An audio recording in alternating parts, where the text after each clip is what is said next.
ഇപ്പൊ തന്നെ വരാന്ന് പറഞ്ഞിട്ട് എവിടെയായിരുന്നു? മേടം അറിഞ്ഞിട്ടുണ്ടെങ്കിൽ എന്റെ പണി പോയത്. വണ്ടിയൊക്കെ ഞാൻ എടുത്തു വെച്ചോളാം.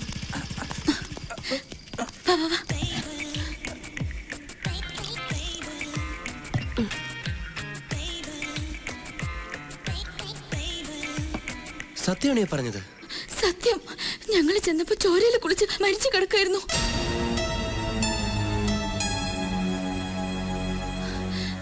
എന്താ ആലോചിക്കുന്നേ? ഒന്നുമില്ല. നന്നായി. ആ ദുഷ്ടൻ എന്റെ അമ്മയെ വേദനിപ്പിച്ചതിനുള്ള ശിക്ഷ അവന് കിട്ടി. അവനത് വേണം. ഞാനൊന്ന് കുളിക്കട്ടെ. തലയാകെ പെരുപെരുക്കുന്നു, മേലാകെ ചുട്ടു പൊള്ളുന്നത് പോലെ. രമേശ് എന്തിനാ നേരത്തെ ഇവിടെ നിന്ന് ഇറങ്ങിയത്? എങ്ങും പോകരുതെന്ന് ഞങ്ങൾ പറഞ്ഞിരുന്നല്ലേ? അത് മുറിയിലൊറ്റയ്ക്കായപ്പോ എനിക്കെന്തോ വല്ലാത്ത പേടിയായി. അമ്മയെക്കുറിച്ച് ഓർത്തപ്പോ നെഞ്ചു പൊട്ടണ പോലെ തോന്നി. എത്രയും വേഗം ആസ്പത്രിയിലെത്തി അമ്മയെ കാണണമെന്ന് മാത്രമായി മനസ്സിൽ. രണ്ടും കൽപ്പിച്ച് വാതിലിന്റെ മുകളിൽ താക്കോലെടുത്തു. പിന്നെ എങ്ങനെ ആശുപത്രിയിലെത്തിന്ന് എനിക്ക് ഇപ്പോഴും ഓർമ്മയില്ല. ആശുപത്രി കുമാരപുരത്തല്ലേ? പിന്നെ എങ്ങനെ നന്ദൻകോട് റോഡിലെത്തി? അത് ആശുപത്രിയുടെ മുന്നിൽ ചെന്നപ്പോ മൊത്തം പോലീസ്. അവിടെ നിന്ന് കഷ്ടിച്ചാ രക്ഷപ്പെട്ടത്. പിന്നെ എങ്ങോട്ട് ഓടണമെന്നറിയാതെ കണ്ട വഴി കൂടെയൊക്കെ ഓടി.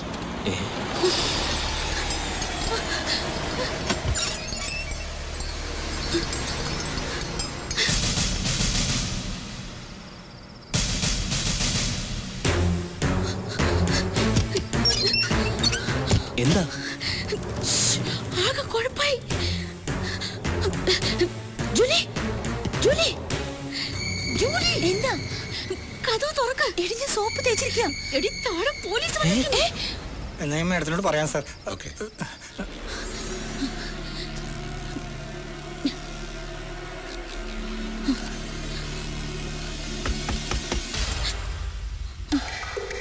ആരാ? ഞാനാണ് കമ്മീഷണർ കർത്ത.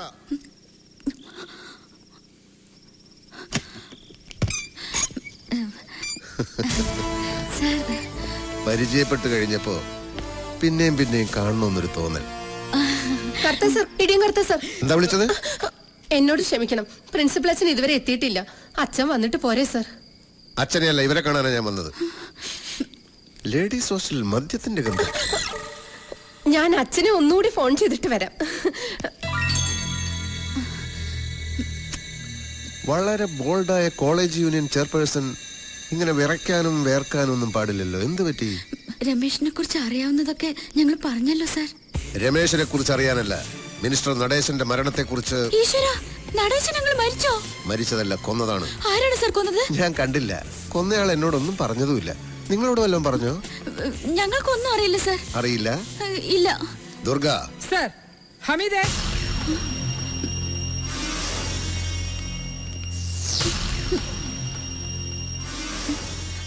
ഇയാളെ അറിയോ? അതല്ല, ഇയാളെ അറിയോ? ഇല്ല സാർ. താൻ പറഞ്ഞ രണ്ടുപേരിൽ ഈ കുട്ടിയുണ്ടോ? തന്നെ. ഇത് തന്നെ സാർ സോഫിയോഗ്രാഫ്. ഹമീദേ, വേലായുധനെ കൊണ്ടുപോയിക്കോളൂ.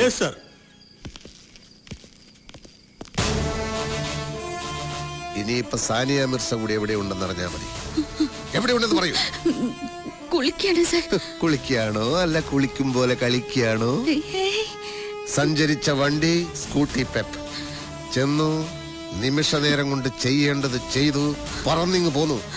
ഇല്ല സാർ, ഞങ്ങൾ അവിടെ ചെന്നപ്പോ മിനിസ്റ്റർ രക്തത്തിൽ കുളിച്ച് മരിച്ചു കിടക്കായിരുന്നു. അപ്പൊ അവിടെ പോയിരുന്നു. ദുർഗ സാർ, സാനിയ മിർസയോട് ബാത്റൂം തുറക്കാൻ പറയൂ. കുട്ടി, വാതിൽ തുറക്കൂ. Open the door. ദർവാസ ഖോലോ. ബഹുഭാഷ വേണ്ട, മലയാളത്തിൽ പറഞ്ഞാ മതി. കതക് തുറക്കാനാ പറഞ്ഞേ. ലേഖേ, ആരാത്? കമ്മീഷണർ കർത്ത സാറാണ്. നീ വാതിൽ തുറക്ക്. അയ്യോ, ഞാൻ കുളിക്കുവാ. ഒരുപാട് കുളിച്ചാ പനി പിടിക്കും. വാതിൽ തുറക്കു കൂട്ടി. സാറ് പറഞ്ഞത് കേട്ടില്ലേ? കതക് തുറക്കാൻ. തുറക്കാനാ പറഞ്ഞത്. തുറക്കാം. അയ്യോ,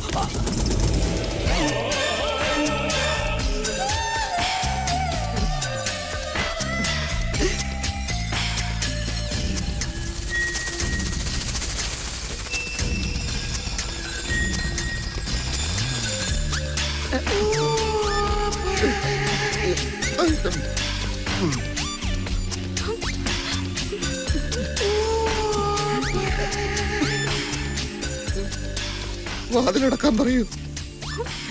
സർ കുളിക്കുകയാണെങ്കിലും കുളിക്കല്ലെങ്കിലും ഈ പെൺകുട്ടി ഡിപ്പാർട്ട്മെന്റിനോട് ഇത് ചെയ്യാൻ പാടില്ലായിരുന്നു. എന്ത് നടപടി എടുക്കണമെന്നും പിടികിട്ടുന്നില്ല. നിന്ന് കിണിക്കുകയാണോ? ഡിപ്പാർട്ട്മെന്റിന്റെ അന്തസ്സിനെ പറ്റി ഓർമ്മ വേണം. അയ്യോ സാർ, ഞാനത് അറിയാതെ. എന്റെ ലൈഫിലെ ആദ്യത്തെ സംഭവമാണിത്. ആ കുട്ടിയോട് എന്തെങ്കിലും ഒരു ഡ്രസ് എടുത്തിട്ട് പുറത്തേക്ക് വരാൻ പറയും. Yes sir. ലേഖ വരൂ. കുട്ടി വേഗം ഡ്രസ് ചെയ്തു വരൂ, ഞാൻ പുറത്ത് വെയിറ്റ് ചെയ്യാം. ശരി. നിങ്ങൾ എന്തിനാണ് ആ സമയത്ത് മിനിസ്റ്ററെ കാണാൻ പോയത്? രമേശ് പോലീസിന്റെ കയ്യിൽ പെട്ട പിന്നെ ബോഡി പോലും കാണാൻ പറ്റില്ലെന്ന് സ്റ്റീഫൻ പറഞ്ഞപ്പോ ഞങ്ങൾ ആകെ പേടിച്ചു പോയി. സ്റ്റീഫൻ എന്ന് പറയുന്നത് ആ റബൽ ഗ്രൂപ്പിന്റെ ലീഡർ അല്ലേ? അതെ സാർ, അവനാണ് ഞങ്ങള് രമേശിനെ ഒളിപ്പിച്ചു വെച്ചു എന്ന് പറഞ്ഞുണ്ടാക്കിയത്. രമേശിനെ പോലീസ് പിടിച്ചോ സാർ? അത് നിങ്ങൾ അറിയേണ്ട കാര്യമില്ല. രമേശ് രമേശ് പേടിക്കണ്ട, അവര് പുറത്തേക്ക് പോയി. ഇങ്ങോട്ട് നോക്കി. എന്റെ ജീവൻ കളഞ്ഞ് ഞാൻ നിന്നെ രക്ഷിക്കും. ആർക്കും വിട്ടുകൊടുക്കില്ല, സത്യം. അപ്പൊ സമയം എത്രയായിരുന്നു എന്ന് ഓർമ്മയുണ്ടോ? 8:30 9 കാണും സാർ. അങ്ങനെ പറഞ്ഞാൽ എങ്ങനെയാ? ഒന്നുകിൽ 8:30 അല്ലെങ്കിൽ 9. പറയുന്ന ഓരോ ഉത്തരവും സൂക്ഷിക്കണം. തെറ്റി പറയുന്ന ഒരു ഉത്തരം മതി കൊലക്കയറി വിടാൻ.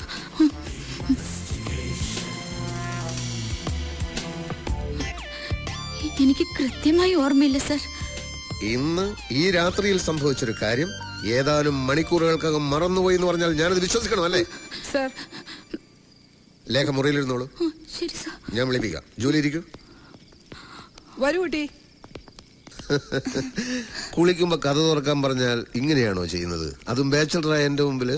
സോറി സാർ, പെട്ടെന്ന് എന്താ ചെയ്യേണ്ടെന്ന് അറിയാതെ ഞാൻ പേടിച്ചു പോയി. എന്തിനാ പേടിച്ചത്? അത് പറയാ സാർ. പേടിക്കണ്ട. ഞാൻ ചോദിക്കുന്ന ചോദ്യങ്ങൾക്ക് സത്യസന്ധമായി മറുപടി പറയണം. പറയാം സാർ.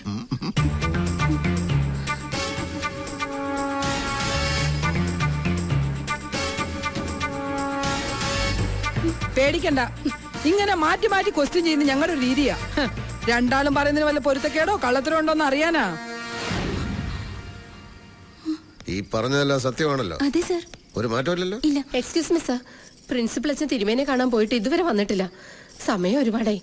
ഇനി എന്തെങ്കിലും ചോദ്യം ചെയ്യാനുണ്ടെങ്കിൽ നാളെ നേരം വെളുത്തിട്ട് പോരേ സാർ? അത് നിങ്ങളാണോ തീരുമാനിക്കുന്നത്?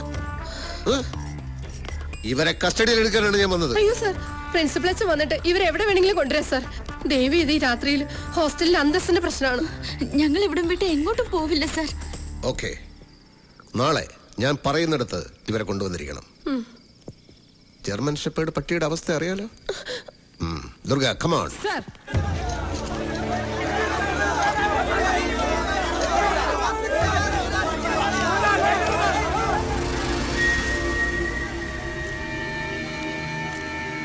ഇനി ഈ ആംഗിൾ എടുക്കും.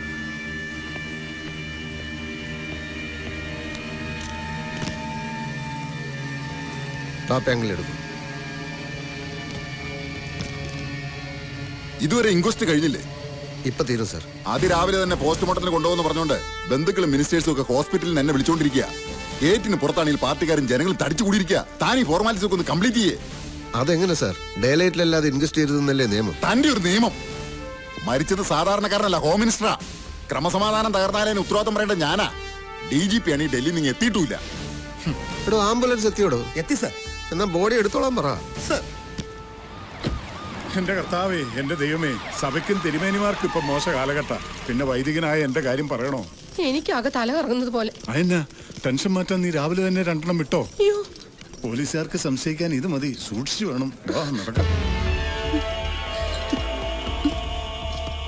വീടിന്റെ മുൻവശം നിറയെ പോലീസാ. നമ്മുടെ ആൾക്കാർ നിൽക്കാൻ സമ്മതിക്കുന്നില്ല.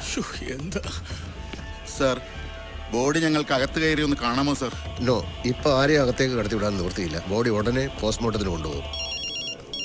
സർ, ഫോണൊന്നും ഇങ്ങോട്ട് തരണ്ടെന്ന് ഞാൻ പറഞ്ഞില്ലേ? നടേശ് സാറിന്റെ അനിയൻ ലണ്ടനിൽ നിന്ന്. ആണോ? എന്നാ അത് പറയണ്ടേ. ദിനേശനാ പുറപ്പെട്ടില്ലേ? അയ്യോ, ഈ അവസ്ഥയിൽ ബോഡി വെച്ചോണ്ടിരിക്കാൻ പറ്റില്ല. പോസ്റ്റ്മോർട്ടം കഴിഞ്ഞാൽ ടൗൺ ഹാളിൽ പൊതുദർശനത്തിന് വെക്കും. വൈകിട്ട് തൈക്കാട് ശ്മശാനത്തിൽ സംസ്കരിക്കും. എല്ലാവരും അറിയിച്ചിട്ടുണ്ട്. അതൊക്കെ ഞങ്ങൾ നോക്കിക്കോളാം. രാഷ്ട്രീയമല്ലേ, ഒരുപാട് ശത്രുക്കൾ ഉണ്ടാവുമല്ലോ. പിന്നെ ഇന്നലെ കോളേജിലുണ്ടായ കുഴപ്പങ്ങളൊക്കെ അറിഞ്ഞല്ലോ. ഇപ്പൊ ഒന്നും തീർത്ത് പറയാൻ പറ്റില്ല. ശരി ശരി. അവിടെ എന്തോ ബോംബ് പൊട്ടലും ബഹളം കാരണം ദിനേശിന് വരാൻ പറ്റില്ലെന്ന്.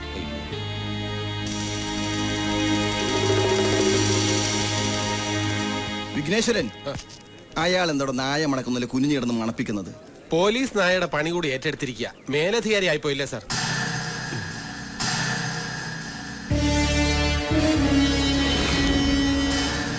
ഈ ഓയിൽ കലർന്ന് മണ്ണെടുക്കണം.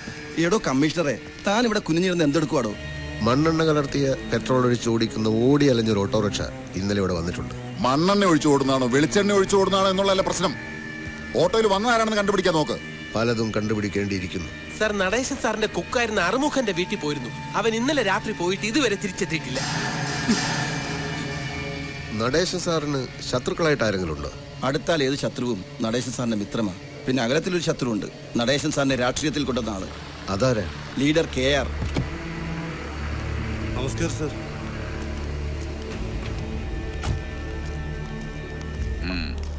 നമസ്കാരം സാർ. എന്താ മേരി പയസേ, ഹോസ്റ്റലിലെ ഡിസിപ്ലിനൊക്കെ കളഞ്ഞു കുളിച്ചോ?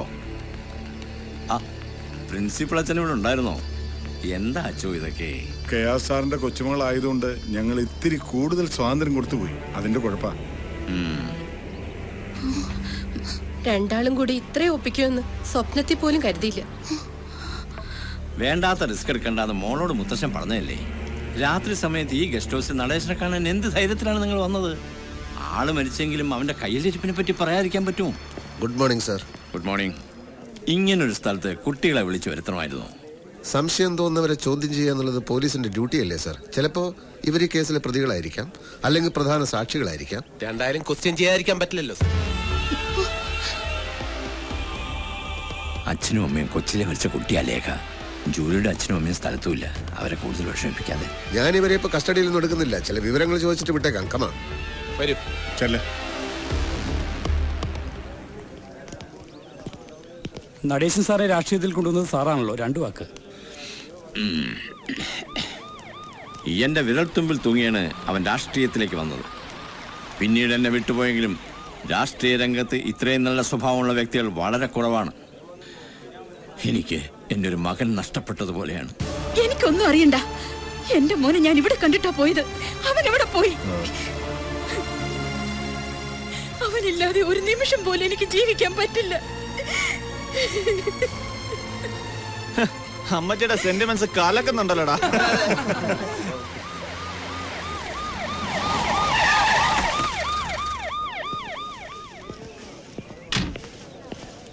ഇടിയങ്കർത്താ.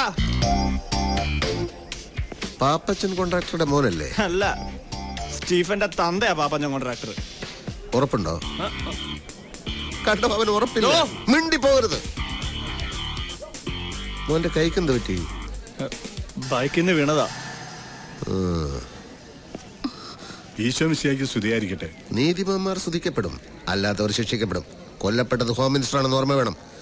ഈ അമ്മയും ഈ അച്ഛനും ചേർന്ന് രമേശിനെ എവിടെയാണ് ഒളിപ്പിച്ചിരിക്കുന്നത്? സാർ, ദൈവദോഷം പറയരുത്. അന്ന് സ്വന്തം അമ്മയെ അധിക്ഷേപിച്ച ആ നിമിഷത്തിൽ പെട്ടെന്ന് അവന്റെ നിയന്ത്രണം വിട്ടുപോയിട്ടുണ്ടാവാം. അത് വെച്ച് ഈ കൊലപാതകം അവന്റെ തലയിൽ കെട്ടിവെക്കരുത്. അവനത് ചെയ്യില്ല സാർ. എന്റെ മോനെ കസ്റ്റഡിയിൽ എടുത്തിട്ട് അവനെ നിങ്ങൾ എന്ത് ചെയ്തെന്ന് പറ. ആ കൊള്ളാം. ഹോം മിനിസ്റ്ററുടെ പേരിൽ കഥ ചമച്ചുണ്ടാക്കിയ കഥാകാരി ഇപ്പൊ പോലീസിനെ പറ്റി പുതിയ കഥ എഴുതുകയാണല്ലേ? അവൻ എവിടെ ഉണ്ടെന്ന് പറ. പിടിച്ചോണ്ട് തല്ലിക്കൊന്ന് കുഴിച്ചുമൂടിട്ടിപ്പോ നാട്ടുകാരെ ബോധിപ്പിക്കാൻ വേണ്ടി വന്നിരിക്കുക കമ്മീഷണർ സാർ. ഇതുപോലുള്ള കളികൾ മുമ്പും കുറെ കളിച്ചിട്ടുള്ളതാ പോലീസ്. കക്കാൻ ക്യാമ്പിലെ രാജൻ കൊലക്കേസ് പോലെ തന്നെയായിരിക്കും രമേശിന്റെയും ഗതി. നിന്റെ ഗതി അതിലും മോശമായിരിക്കും. If you don't shut your bloody mouth and get lost.